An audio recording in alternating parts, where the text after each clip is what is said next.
Al-Akhnas bin Syarik As-Saqafi termasuk orang yang menyakiti Rasulullah, dan Al-Quran memberinya 9 sifat yang menunjukkan keadaan Al-Akhnas tadi ya. Dalam surat Al-Qalam ayat 13, 10 sampai 13. Wala tuti' kulla halafim mahin hammazim masya'im binamin manna'il lil khairi mu'tadin asim utulim ba'da dzalika zanim. Dan janganlah kamu ikuti setiap orang yang hendak bersumpah lagi hina, yang banyak mencela, yang kian kemari menghamburkan fitnah, yang banyak menghalangi perbuatan baik, yang melampaui batas, lagi banyak dosa, yang kaku kasar. Selain dari itu, yang terkenal kejahatannya. Jadi Al-Akhnas bin Syarik As-Saqafi ini itu mempunyai ciri-ciri apa? Satu, ya, dia banyak bersumpah, banyak mencela, membuat fitnah kemana-mana, kemudian menghalangi orang berbuat baik dan melampaui batas dengan melakukan dosa yang besar yang banyak, kemudian berkata kasar, ya. Itulah sifat-sifat Al-Akhnas bin Syarik As-Saqafi. Dan kadang-kadang Abu Jahal itu mendekati Rasulullah untuk mendengarkan bacaan Al-Quran. Sengaja, itulah orang munafik ya, mencoba untuk mendengarkan Al-Quran, melakukan perbuatan baik, dikira orang supaya orang mengira dia berbuat baik. Kemudian Abu Jahal ini pergi. Namun Abu Jahal ini tidak pernah masuk Al-Quran tadi. Apa yang dikatakan dalam Al-Quran itu tidak pernah masuk dalam diri dia, sehingga dia tidak pernah mau beriman dan tidak mau mengambil pelajaran, ya.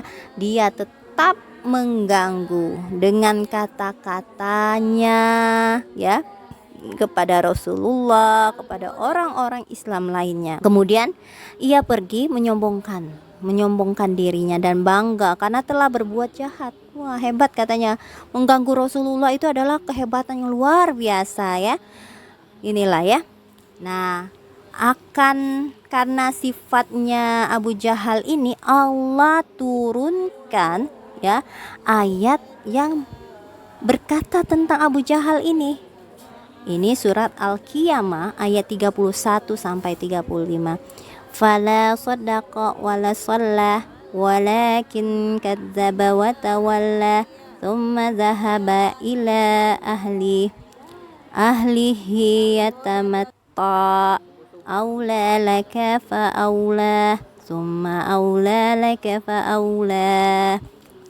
Dan dia tidak mau membenarkan Rasul dan Al-Quran dan tidak mau mengerjakan sholat, tetapi ia mendustakan Rasul dan berpaling dari kebenaran. Kemudian dia pergi kepada ahlinya dengan berlagak sombong. Kecelakaanlah bagimu dan kecelakaanlah bagimu, kemudian kecelakaanlah bagimu dan kecelakaanlah bagimu. Itu ya, celaka.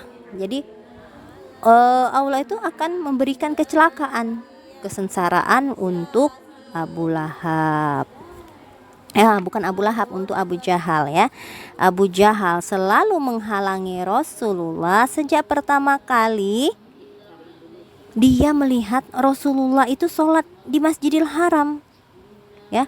Jadi suatu kali Abu Jahal ini melihat Rasulullah sedang sholat di makom. Maka dia berkata, "Wahai Muhammad, bukankah aku sudah melarangmu melakukan hal itu?" Lalu Rasulullah mengancam Abu Jahal, memberikan peringatan dan menghardinya. "Wahai Muhammad, dengan apa engkau mengancamku? Demi Allah, aku lebih banyak memiliki golongan di tempat ini." Maksudnya itu Abu Jahal itu banyak yang mendukungnya.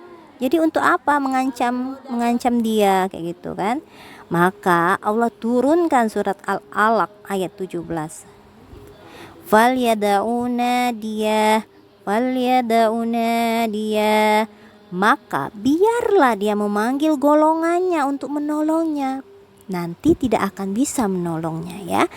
Dan suatu riwayat menyebutkan bahwa Rasulullah memegang kerah baju Abu Jahal, mengguncang-guncangnya seraya membacakan ayat.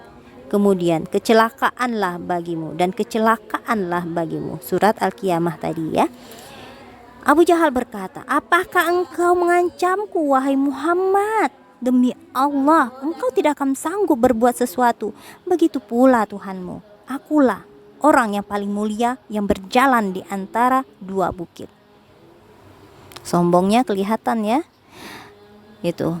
Setelah mendapat ancaman itu ya, kebodohan dan keberingasan Abu Jahal sama sekali tidak menyusut, bahkan menjadi-jadi.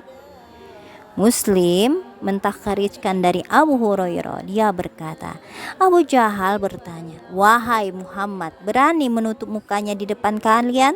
Apakah Muhammad itu berani menutup mukanya di depan kalian? Benar, ada seorang yang menjawab, demi Lata dan Uzza, andai kata aku melihatnya, tentu ku injak tengkuknya dan ku lumuri mukanya dengan debu, kata Abu Jahal.